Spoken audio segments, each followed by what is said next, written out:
I'm with R.A. Dickey here in Nashville, and we were talking about his great new book. And I'm struck by the prologue of this book because 3 sentences started out, and it seems to be a theme throughout the book. It says, "You may hit me, you may knock me around and knock balls out of the park, but I am always going to get back up and keep coming at you." And that is such a powerful story of your life in this book. Yeah, I think at the beginning it's important to understand too that, you know, as a competitor, that's something that you're taught very early in life. You know, I was the product of a lot of great coaching. One of the coaching points has always been you never give up. You know, and so that just kind of rolled over. That began to come very natural to me at an early age. Yeah, without going to all the details of the book, you have faced some really difficult times personally growing up. You write in there about your mom having some trouble with alcohol, some abuse situations, I mean some real personal challenges, and you also have these professional moments. Was it difficult to write such painful parts of this book? It was, and originally, you know, I started writing the book in 2008. You know, really hard, and I would spend time writing, and then I'd have to just set it down and let it rest because it was really emotional. And the better I got at holding my story and everything that was bad about it and everything that's great about it, you know, the more mature I got in that, the more fluid my writing became about it. And so ultimately, you know, the last 7 months of writing the book were pretty good months. Why did you do it? It's not easy to go through, and you're kind of at the height of your career. That's what motivated you to just go ahead? That's the question. Yeah, that's the question that everybody's going to eventually probably want to know is why, you know, why, you know, dump your life for everybody else to read, you know? And I think for me, it was a matter of conviction. You know, I really felt like I had been given a gift in my story, and I had multiple voices screaming, "You gotta write it down, or you gotta tell some people about it. You gotta." And so because I viewed it as a gift, you know, I wanted to take that gift and give it away. And so ultimately, that was the motivating drive behind the genesis of why I wanted to make the book, really. And so from there, you know, it became a real organic process. But ultimately, that was the defining moment on are you going to do it or are you not. I really felt like I had a gift to share. Well, let's take you into the professional world. Your story is so interesting and compelling. You have these huge ups and downs. I mean, everybody in life has ups and downs, but some of yours, I don't know what it is, but you like to go way to the top of the mountain and then all the way to the bottom of the valley. Yeah. You're signed with the Rangers as a #1 draft choice. You have this massive $800,000+ bonus, and then they discover something and it's all snatched away. Tell us a little bit about that. You know, it's one of those moments that you couldn't ever imagine. You know, you're in the place where, you know, you've really navigated your whole life and reached the pinnacle of what you think is, you know, baseball heaven, being drafted by a Major League Baseball team. And so as you're sitting there, as I was sitting there in front of the general manager, only to hear him say, "We're not sure if we even want to sign you." And I would always have gone through, if I would have went back to school at that moment after my junior year, I was drafted, if I would have went back to school and not taken their ultimate offer, which was $75,000. A little bit different. Yeah, a little bit different. Imagine winning the lottery and like losing the ticket somewhere. I mean, that's how I kind of felt, you know. And I would have gone back to school with the label of the guy who didn't have a UCL, you know. And who knows if I would have even gotten an opportunity to play professionally after that. You know, nobody wants to really risk drafting someone that they view as damaged goods. So I ultimately took the $75,000 in faith that, you know, it was going to end up. I knew what I was capable of, and that's what I rested on. I felt like I could produce what I saw myself producing, even if other people didn't.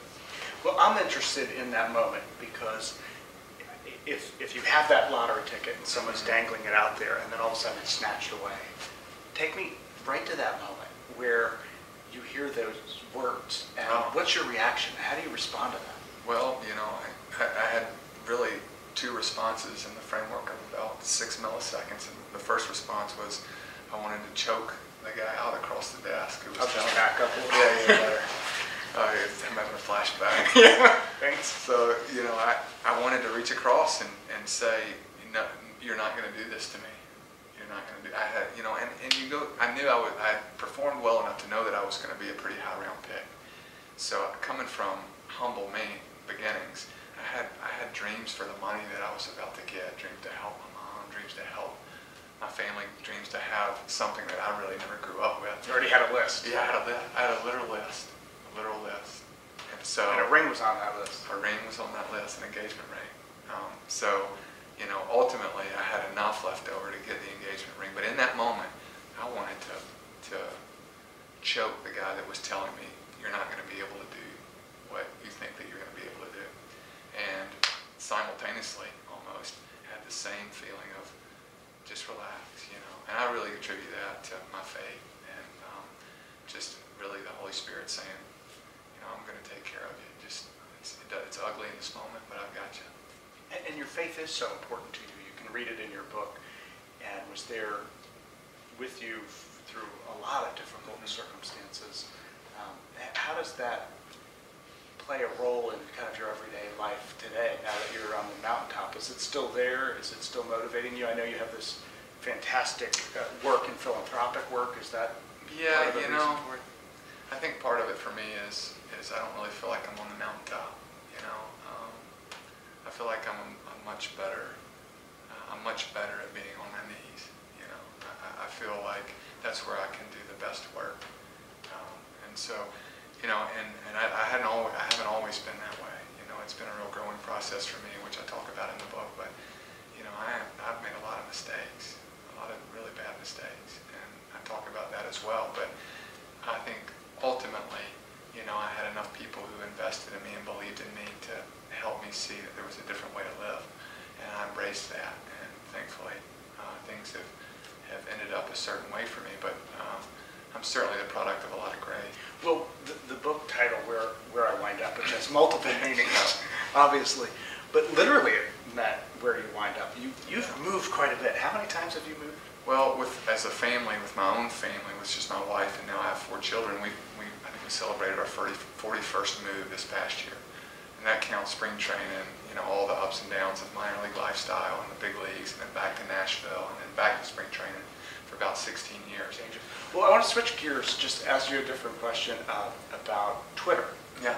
I've recently joined Twitter, and I know that you're using Twitter. Mm-hmm. Why did you join Twitter, and what have you experienced, or what has that been like? Well, I've been real fortunate in that I have a Twitter following that is very diverse.